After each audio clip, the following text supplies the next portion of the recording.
Hi friends, ఇవాళ అయితే మనము ఆలుగడ్డ కర్రీ చేసుకుందాం. పూరికి ఆలుగడ్డ కూర చేసేసుకుందాం. నేనైతే పూరి అయితే చేసేసుకున్నా అండి. ఆలుగడ్డ కర్రీ చేసేసుకుంటున్నా. ఎలా చేద్దాం అనేది చూద్దాం. పూరికి ఆలుగడ్డ కర్రీ నేనైతే ఆలుగడ్డ అయితే ఒక 3 అయితే కుక్కర్కి పెట్టేసుకున్నా అండి. ఒక 2 విజిల్కి బంద్ చేసేసాను. ఇప్పుడు ఇవి పొట్టు తీసి మనం చిన్న చిన్న ముక్కలు అయితే కట్ చేసేసుకుందాం. ఎలా చేద్దాం అనేది చూద్దాం. పూరికి ఆలుగడ్డ కర్రీ అయితే వెలిగించుకొని ఒక గిన్నె అయితే పెట్టేసుకుందామండి.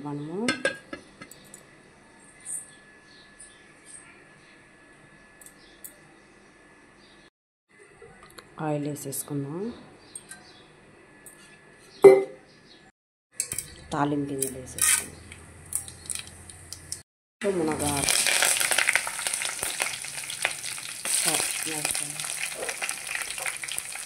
ఉల్లిగడ్డలు,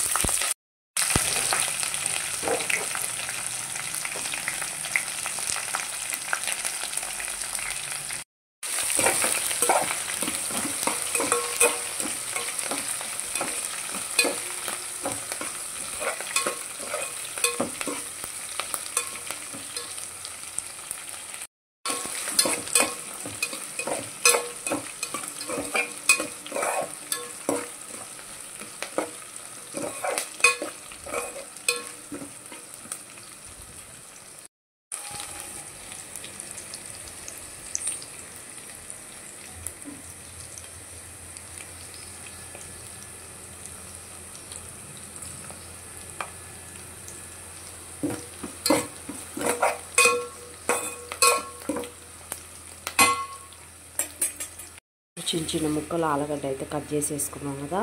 ఈ ఆలుగడ్డ కూడా దీంట్లో వేసేసుకున్నాం.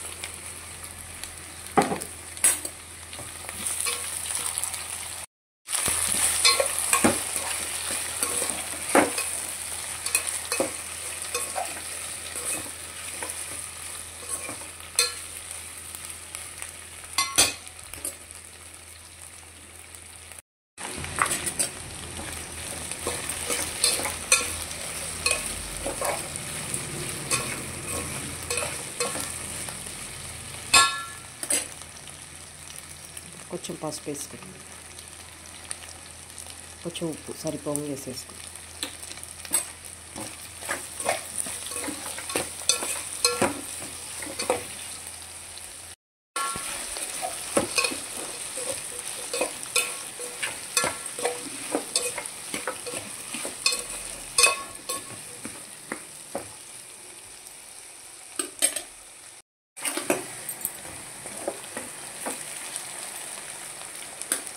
వాటర్ వేసుకున్నాము. ఒక గ్లాస్ వాటర్ వేసేసుకున్నాం. మంచిగా ఉడుకుతుంది అన్నమాట మనకి. వాటర్లో పూరి కర్రీకి మంచి వాటర్లో మంచిగా బాగా ఉడకాలన్నమాట మనకి. ఆల్రెడీ మనం ఆలుగడ్డ ముక్క ఉడకబెట్టేసుకున్నాం, సన్నం కట్ చేసేసుకున్నాం అన్నమాట.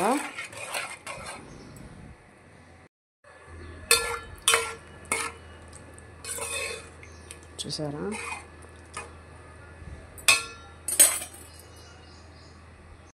ఉడుకుతుంది అన్నమాట మనకి. ఇప్పుడు మూత పెట్టేసుకుందాం. తీర్చేద్దామండి ఒకసారి.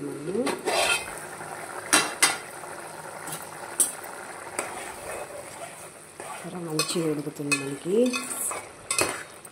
పూరి కర్రీ బాగుంటుందండి ఇలా చేసుకుంటే కానీ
రెడీ అయిపోయింది మనకి పూరీ కర్రీ. చూసారా, కొంచెం లూజుగా ఉన్నప్పుడు మనం కొంచెం బంద్ చేసేసుకోవాలి. మనకి ఇట్లయితే మనకి టేస్టీగా ఉంటుంది పూరీ కర్రీ. స్టవ్ బంద్ చేసేద్దామండి. ఇప్పుడు మనం ఒక గిన్నెలోకి అయితే తీసేసుకుందాం.